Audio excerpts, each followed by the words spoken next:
കച്ചവടക്കാരെ നുണ പറയാൻ നോക്കും. കസ്റ്റമർ അവരുടെ വകയായിട്ട് ചെയ്യാൻ പറ്റുന്ന അവരുടെ വക. അങ്ങനെ നുണകളും തിന്മകളും വർദ്ധിക്കുന്ന ഇടമായതിന്റെ പേരിൽ അങ്ങാടികൾ അള്ളാഹുവിന്റെ ദൃഷ്ടിയിൽ ഏറ്റവും മോശപ്പെട്ടതാണെന്ന് പരിശുദ്ധ റസൂലുള്ളാഹി തങ്ങൾ പഠിപ്പിക്കുകയാണ്. അങ്ങാടിക്ക് ഇറങ്ങാണ്ടിരിക്കാൻ പറ്റൂലല്ലോ. അത് വിചാരിച്ച് ഇറങ്ങണം. ഇറങ്ങുമ്പോൾ ഒരു ദിക്ർ ചൊല്ലണം. എന്നാലേ لا إله إلا الله وحده لا شريك له له الملك وله الحمد يحيي ويميت وهو حي لا يموت بيده الخير وهو على كل شيء قدير. 10 ലക്ഷമാണ് അതിന്റെ കൂലി എന്ന് പരിശുദ്ധ നബി തങ്ങൾ പറയും. സ്വഹീഹായ ഹദീസാണ്, വളരെ പ്രബലമായ ഹദീസാണത്. ഈ ദിക്ർ ടൗണിലേക്ക് പോകുമ്പോൾ നമ്മൾ ബൈക്ക് എടുത്ത് പോവാൻ, കാർ എടുത്ത് പോവാൻ, ബസ് കയറി പോവാൻ, ഒരു നഗരത്തിലേക്ക് കയറി ചെല്ലുമ്പോൾ ചൊല്ലണമെന്നാണ്. അബ്ദുല്ലാഹ് ഇബ്നു ഉമർ എന്നവരെ വെറുതെ മദീനയുടെ അങ്ങാടിയിലേക്ക് വരും. എന്നിട്ട് ഈ ദിക്ർ ചൊല്ലി തിരിച്ചു പോകും. ഒന്നുമില്ല, അങ്ങാടി കയറുമ്പോൾ ചൊല്ലാൻ 10 ലക്ഷല്ലേ കൂലി. 10 ലക്ഷം ഇതൊക്കെ ബമ്പർ ഓഫർ അല്ലേ? 10 ലക്ഷം ഒറ്റ ദിക്റിന് 10 ലക്ഷം കൂലി. അതാണ് ഈ ഉമ്മത്തിന്റെ പ്രത്യേകത. 1000ഉം 1500ഉം കൊല്ലം ജീവിച്ച സമുദായങ്ങളുണ്ട്. നമുക്ക് അല്ലാഹു 80, 84, 70, 60ന്റെ ഇടയിൽ, അപ്പോഴേക്കും ആ 1000 കൊല്ലം ജീവിച്ചവർ ചെയ്ത കർമ്മങ്ങളെ എത്തിപ്പിടിക്കാൻ നമുക്ക് അല്ലാഹു അവസരം തന്നു. അതല്ലേ അത്ഭുതം. 1000 കൊല്ലം ജീവിച്ചവര് ഇവിടുന്ന് പേർഷ്യയിലെത്താൻ അല്ലെങ്കിൽ ഗൾഫിലെത്താൻ ഒരുപക്ഷെ 4 മാസമോ 3 മാസമോ എടുത്തിരിക്കാം. ഇന്ന് നമ്മൾ 3-4 മണിക്കൂർ കൊണ്ടെത്തി.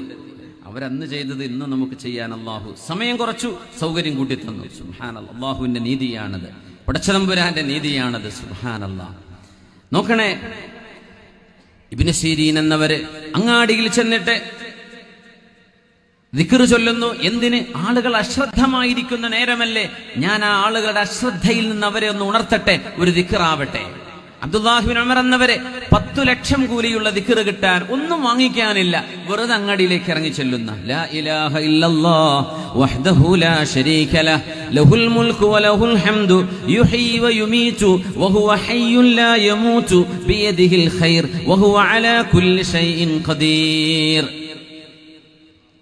ദുആഉസ് സൂഖ്, മാർക്കറ്റിന്റെ മുമ്പിലൊക്കെ എഴുതി വെക്കണം എന്നാണ്.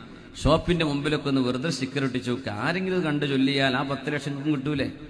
ഷോപ്പിംഗ് മാളൊക്കെ ഉണ്ട്, അതിന്റെ എൻട്രൻസിൽ ഈ ദിക്ർ എഴുതി വെക്കുക. ആരെങ്കിലും ഇത് നോക്കുന്നവരുണ്ടെങ്കിൽ കണ്ട് ചൊല്ലിക്കോട്ടെ, ഒരു നന്മയല്ലേ? ഒറ്റ ദിക്റിന് 10 ലക്ഷം. എന്തേ? അശ്രദ്ധമായിരിക്കുന്ന നേരമാണത്. അവിടെ നമ്മൾ അല്ലാഹുവിനെ ഓർക്കുക. കാര്യം കഴിഞ്ഞാൽ തിരിച്ചു വരിക.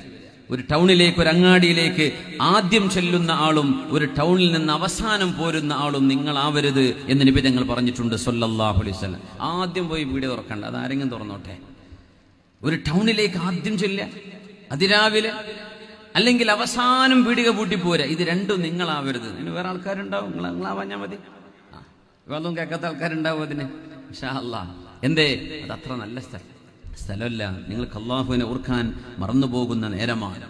ഏതൊരു വിഷയത്തിലും തമ്പുരാനെ കുറിച്ച് ഈ ഓർമ്മയില്ലെങ്കിൽ ഈ ജീവിതത്തിന് എന്തർത്ഥം? മുഅ്മിനെ, നമ്മൾ വെറും കച്ചവടം ചെയ്ത് വീടുണ്ടാക്കി കുട്ടികളെ കെട്ടിച്ച് വണ്ടി വാങ്ങി നടന്ന തീരോ? ഇത്രയുള്ളോ ജീവിതം?